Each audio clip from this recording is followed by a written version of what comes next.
ध्याये नित्यं महेशं रजतगिरिनिभं चारुचन्द्रावतंसं रत्नाकल्पज्वलाङ्गं परशुमृगवरा भीतिहस्तं प्रसन्नं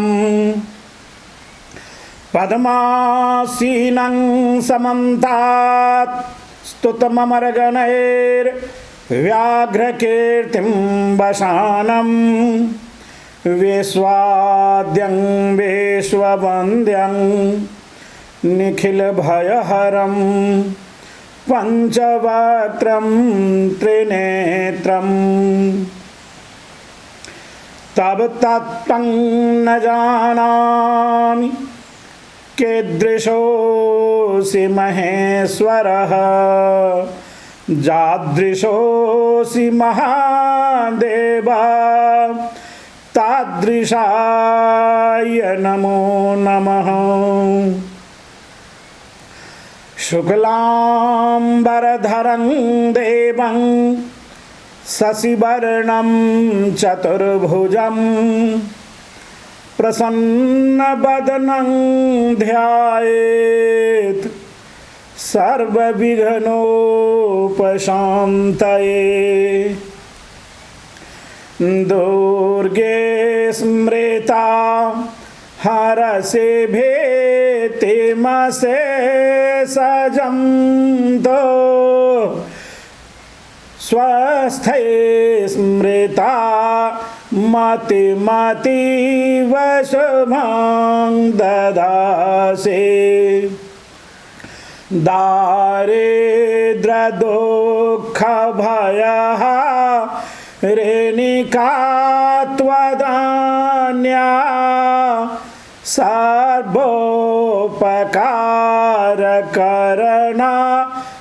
सदार्धचित्ता। ओम शांब सदाशिवाय नमः। ओम श्री गणेशाय नमः।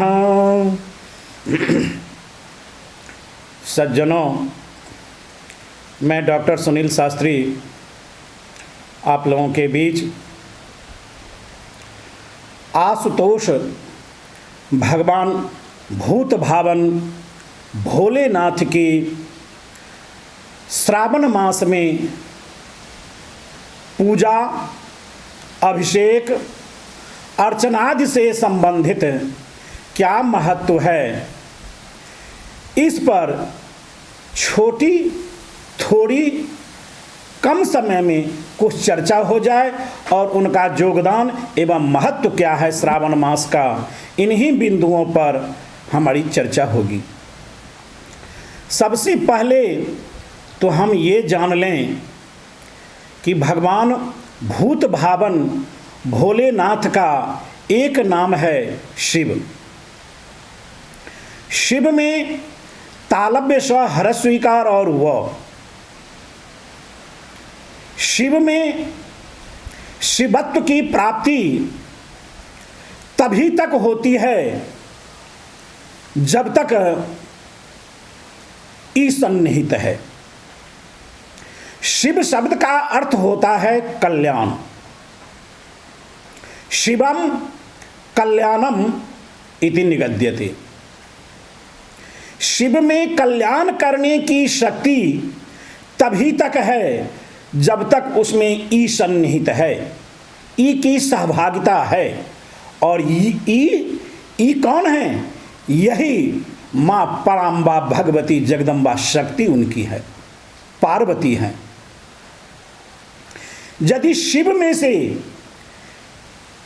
ई को अलग कर दिया जाए तो शब्द रहेगा शव, जिसका अर्थ होता है निर्जीव, लाश, प्राण रहित। बंधुओं, अब समझने की बात है कि शक्ति से परे, शक्ति से अलग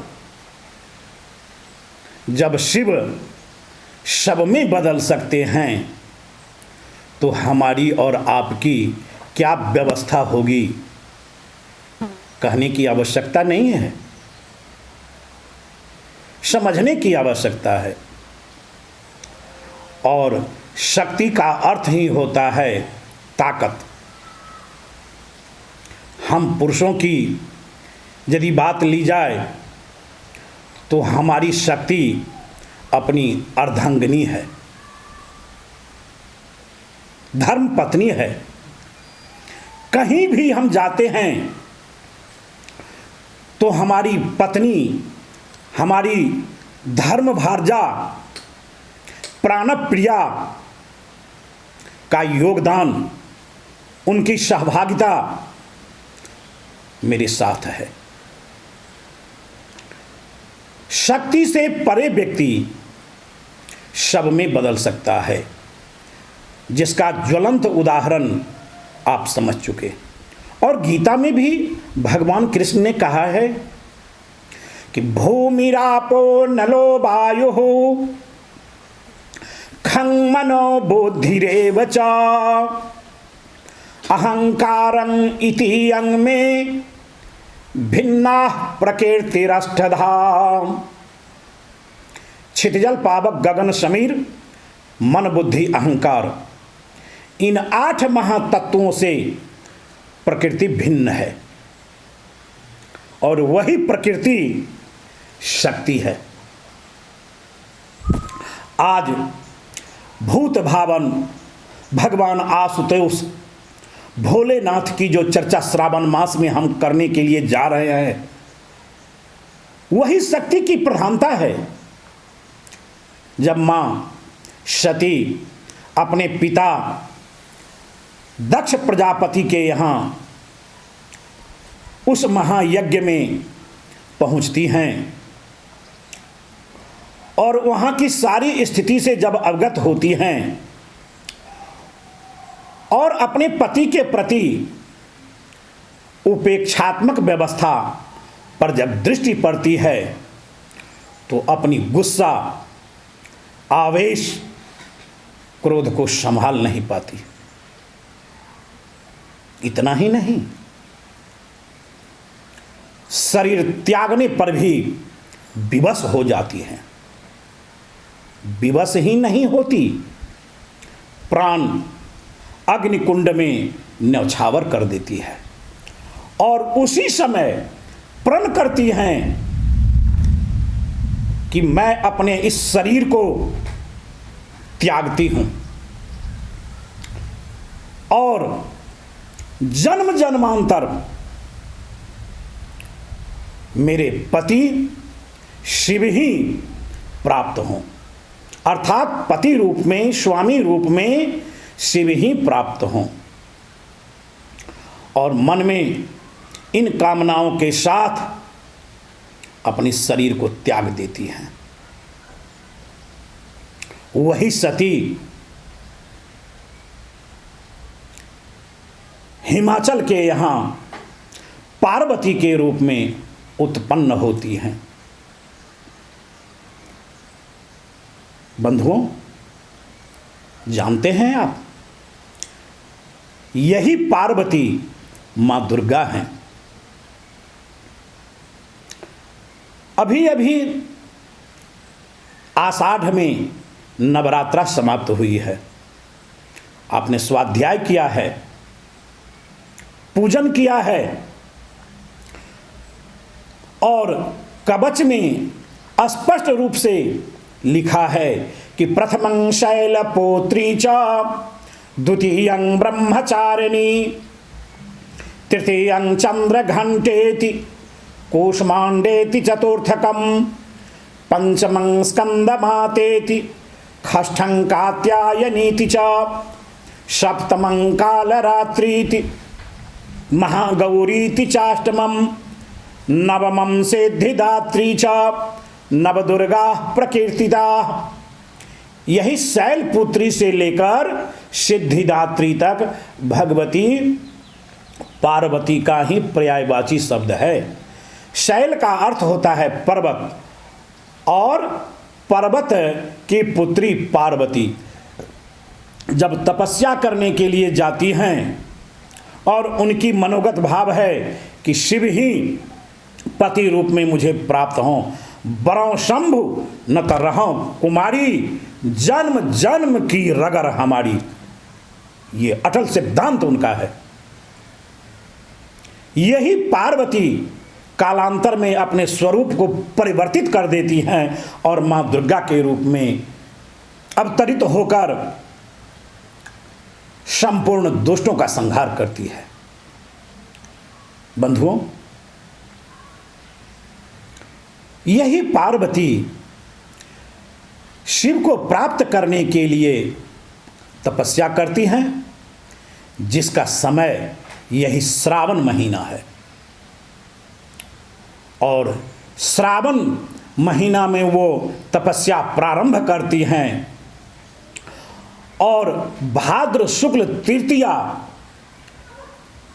को, जिसे हम लोग हरितालिका के नाम से जानते हैं, अपभ्रंश माला में लोकल भाषा में तीज के नाम से भी हम लोग जानते हैं। तीज व्रत, हरितालिका व्रत।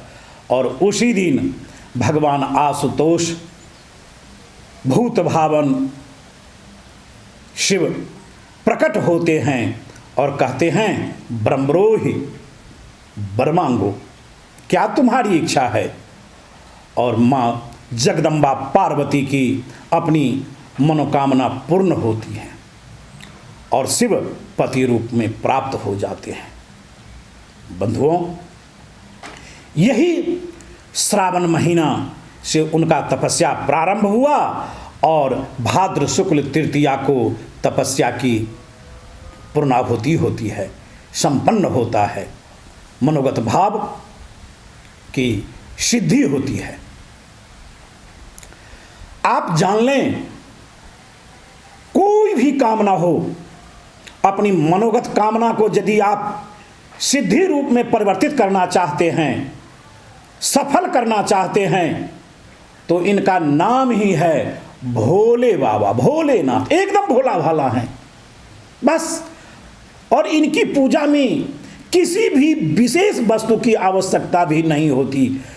जलधारा शिव प्रिया, बस शिवम गवय श्रृंगेना केशवम शंखबारिना विघ्नेशम ताम्रपात्रेण स्वर्णेन जगदम्बिकाम। शिवम गवय श्रृंगेन, श्रृंगी का नाम आप जानते ही होंगे, जिससे जलाभिषेक होता है। पीतल की, तांबा की बनी हुई एक वस्तु विशेष का नाम श्रृंगी है, जिसमें दूध, दही, घी, गंगाजल वगैरह जो अभिषेक की वस्तु है उस श्रृंगी में डालते हैं और बाबा के सिर पर वो अविच्छिन्न धार श्रृंगी से निकलता है और उनके सिर पर पड़ता है। 1000 दूध, दही, घी, मधु से शक्कर से भरा हुआ घट यदि भूत भावन भगवान शिव के ऊपर ढारें, चढ़ावें और एक श्रृंगी जल अथवा इन वस्तुओं से संबंधित कोई भी वस्तु शिव के ऊपर जलाभिषेक करें, दुग्धाभिषेक करें, दध्याभिषेक करें, इक्षु रस से अभिषेक करें, अन्य विभिन्न वस्तुओं से अभिषेक करें, तो उसकी पूर्ति सिर्फ एक श्रृंगी से हो जाती है। इतनी महत्ता इसकी है। शिवम गवय श्रृंगेन केशवम शंखवारिना, शंख में जल रखकर एक शंख जल यदि अपने हम नारायण वैकुंठाधिराज, साकेताधिराज, अखंड ब्रह्मांड नायक प्रात नारायण को यदि समर्पित करते हैं तो 100 घट उसके सामने न्यून है। विघ्नेशम ताम्रपात्रेण, तांबा का जो बर्तन होता है अर्घा पंचपात्र, उसमें यदि जल रखकर विशेषार्घ भगवान गणेश को यदि अर्पण करते हैं तो उसके सामने 100 दूध, दही, मधु, शक्कर से भरा घट यदि है तो सिर्फ एक ताम्र पात्र से उसकी पूर्ति हो जाती है। और स्वर्णेन जगदम्बिकाम, जगदम्बिका की प्रसन्नतार्थ सोना थोड़ा भी चढ़ा दें, फिर आप देख लें कि आपकी मनोकामना पूर्ति होती है अथवा नहीं, कहने की आवश्यकता नहीं पड़ेगी। यह सब अनुभूत है, अनुभूत किया हुआ है, स्वतः सिद्ध है। आज इसी श्रावण महीना में भगवती पार्वती की तपस्या पूर्ण होती है और शिव की प्राप्ति होती है। खास करके यही कारण है कि श्रावण महीना हर व्यक्ति की मनोकामना पूर्ति के ख्याल से, सिद्धि के ख्याल से श्रावण मास सर्वोत्तम है। लिंग पुराण के अंतर्गत एक प्रमाण आया है कि वैशाखे वांछितार्थदः स्यात्, ज्येष्ठे मरणमेव च, आषाढ़े क्लेशमाप्नोति, श्रावणे बुद्धिवर्धनम। शास्त्री जी आपका फोन बज रहा है। शास्त्री जी वैशाख महीना में यदि आप आपका फोन शिवार्चन करते हैं तो आपकी मनोकामना पूर्ति होती है। जिस कामना से आप शिवार्चन कर रहे हैं आपकी मनोकामना पूर्ति हो जाएगी। ज्येष्ठे मरणमेव च, ज्येष्ठ महीना जो है, मास का जब हम विचार करते हैं तो ज्येष्ठ महीना पार्थिव शिवलिंग पूजन में कष्टकारक है, अशुभ है। स्पष्ट रूप से लिखा हुआ है ज्येष्ठे मरणमेव च, अर्थात ज्येष्ठ महीना में पार्थिव शिवलिंग पूजन न करें। आषाढ़े क्लेशमाप्नोति, यदि आषाढ़ महीना में आप शिवार्चन करते हैं, पार्थिव शिवलिंग का पूजन करते हैं, तो क्लेश की प्राप्ति होगी, दुख का समावेश होगा, प्रादुर्भाव होगा आपके घर परिवार में, संपूर्ण परिवार आप क्लेशित हो जाएंगे। और श्रावणी बुद्धिवर्धनम, जिस किसी भी व्यक्ति को यदि बुद्धि में जड़त्व भाव आ गया है, वृद्धत्व भाव आ गया है, तीक्ष्ण बुद्धि नहीं है, बुद्धि में प्रखरता नहीं है, सरस्वती की प्राप्त्यर्थ, विद्या प्राप्त्यर्थ, धन प्राप्त्यर्थ, अपनी मनोकामना की पूर्ति के ख्याल से इन सब सारी बातों को यदि आप सिद्धि करना चाहते हैं, जो स्वतः इसकी प्राप्ति हो, तो श्रावण महीना में आप शिवार्चन करके तो आप देखें कि आपकी बुद्धि कहाँ थी और कहाँ पहुँच गई। श्रावणे बुद्धिवर्धनम, बुद्धि का विकास होता है, बुद्धि की वृद्धि होती है। और खास करके जान लें कि बाबा की पूजा में 3 वस्तुओं की अत्यधिक महत्ता है। भस्म, बिल्वपत्र और रुद्राक्ष की माला। इन 3 वस्तुओं से रहित यदि आप पूजा करते हैं तो आपकी पूजा निष्फल हो गई। आप पूजा न कर रहे हैं।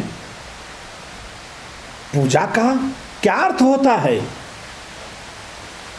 पूजा का अर्थ होता है प दीर्घ उकार और ज आकार। पू का अर्थ होता है पूर्णता और जा का अर्थ होता है ले जाने वाला। पूर्णता की ओर जो ले जाए उसका ही नाम है पूजा। और पूर्ण है कौन? पूर्णमदः पूर्णमिदं पूर्णात् पूर्णमुदच्यते पूर्णस्य पूर्णमादाय पूर्णमेवावशिष्यते। पूर्ण है यह, पूर्ण है वह, पूर्ण से निष्पन्न होता पूर्ण है। पूर्ण में से पूर्ण को यदि ले निकाल, शेष तब भी पूर्ण ही रहता सदा। बस वहां आपकी पहुंच हो गई। तो पूर्णता की ओर जो ले जाए उसे ही हम पूजा कहते हैं। और पूर्ण है कौन? नारायण, ब्रह्मा, विष्णु, महेश। इस त्रिदेव में कभी भेद न समझें। जो ब्रह्मा वही विष्णु, जो विष्णु वही शिव, जो शिव वही ब्रह्मा, जो ब्रह्मा वही विष्णु। इन त्रिदेवों में, इन त्रिदेवियों में कभी भी भेद मत समझें। कार्यानुकूल, परिस्थिति के अनुकूल अपना पदभार ग्रहण करते हैं। सज्जनों, आप कभी सोचे हैं,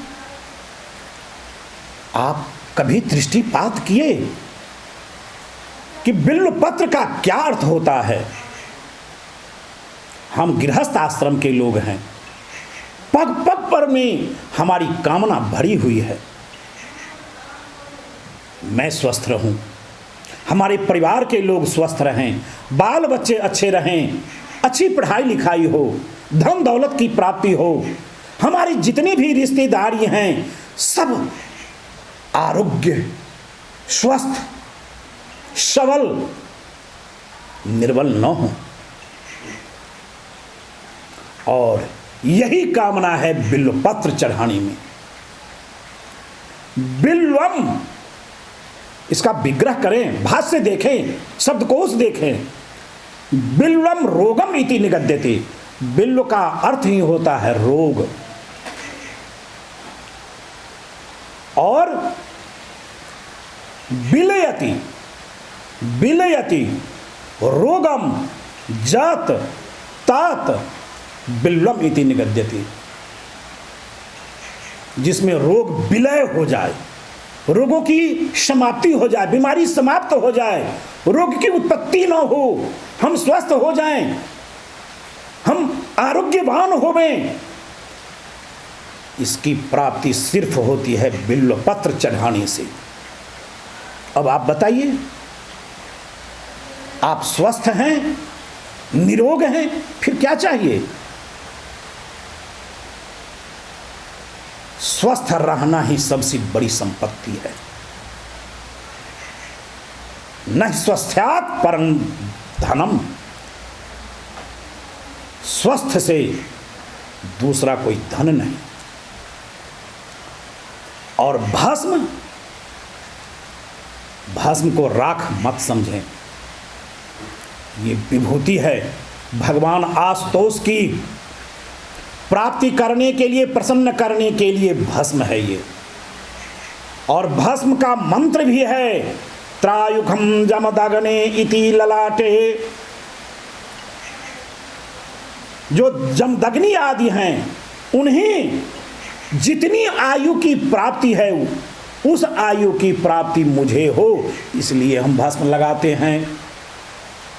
कश्यप आदि जितने भी ऋषि हैं उनकी जो आयु है उस आयु की प्राप्ति हमें हो, इसलिए भस्म लगाते हैं। अगस्त्य आदि जितने भी ऋषि हैं उन्हें जितनी आयु प्राप्त है मुझे भी उतनी आयु प्राप्त हो। और ज्ञाता ज्ञात, पीता पीत, भक्षा भक्ष, स्पर्शा स्पर्श, चोषजा चोष, लेह्या लेह्य, खाद्या खाद्य, पीता पीत, भुक्ता भुक्त, संपूर्ण पापों को समूल नष्ट करने की क्षमता जिसमें हो, भस्म करने की क्षमता जिसमें हो, उसका नाम है भस्म, विभूति। इसीलिए भस्म लगाते हैं। और हमारी कामना तो भरी हुई है, तो बिना भस्म का पूजन हम कर नहीं सकते बाबा की। और रुद्राक्ष, रुद्र और अक्ष दो शब्द है, यही भगवान शिव का त्रिनेत्र है। और शास्त्र का सिद्धांत है कि देवो भूत्वा देवम जजेत। जिस देवी देवता का पूजन करने के लिए आप तत्पर हैं, अर्चन बंदन करने के लिए आप तत्पर हैं, अभिनंदन करने के लिए तत्पर हैं, प्रस्तुत हैं, ठीक वही स्वरूप आप अपने में बना लें। जब तक आप देवत्व भाव आप में नहीं होगा, देवत्व की पूर्ति नहीं होगी, उस भावना की प्रादुर्भाव नहीं होगा, तब तक उन शक्तियों की प्राप्ति भी नहीं हो सकती। अतः देवो भूत्वा देवता होकर देवम जजेत, देवताओं का पूजन वंदन करें। तो अब आप समझ चुके कि श्रावण महीना बाबा के लिए क्यों है। तो कामना सिद्धि के लिए, जिन जिन कामनाओं की पूर्ति के लिए आप ख्याल रखेंगे, कुमारी कन्याओं की, अखंड सौभाग्यवती जो महिलाएं हैं, उन महिलाओं की अखंड सुहाग की प्राप्ति के लिए, उन्हें विधवा की प्राप्ति न हो, पुरुष पक्ष में विधुरत्व की प्राप्ति न हो, बच्चों में धन दौलत विद्या की प्राप्ति हो, और कुमारी कन्याओं की यदि भावना है कि सुंदर वर घर मिले, तो श्रावण मास में बाबा का पूजन करें। करके तो आप देखें, हर एक कामना की सिद्धि होती है, हुई है। ये हजारों अनुभव कर रहे हैं, अपना अनुभव है। कामना की सिद्धि के लिए श्रावण मास सर्वोत्तम है। जय भोलेनाथ। अपनी वाणी को इन्हीं बिंदुओं के साथ समर्पित करता हूं, और आप इसे रुद्राभिषेक के रूप में, जलाभिषेक के रूप में बाबा को अर्चन बंदन समर्पित करें। आपकी मनोकामना पूर्ण होगी। जय आशुतोष।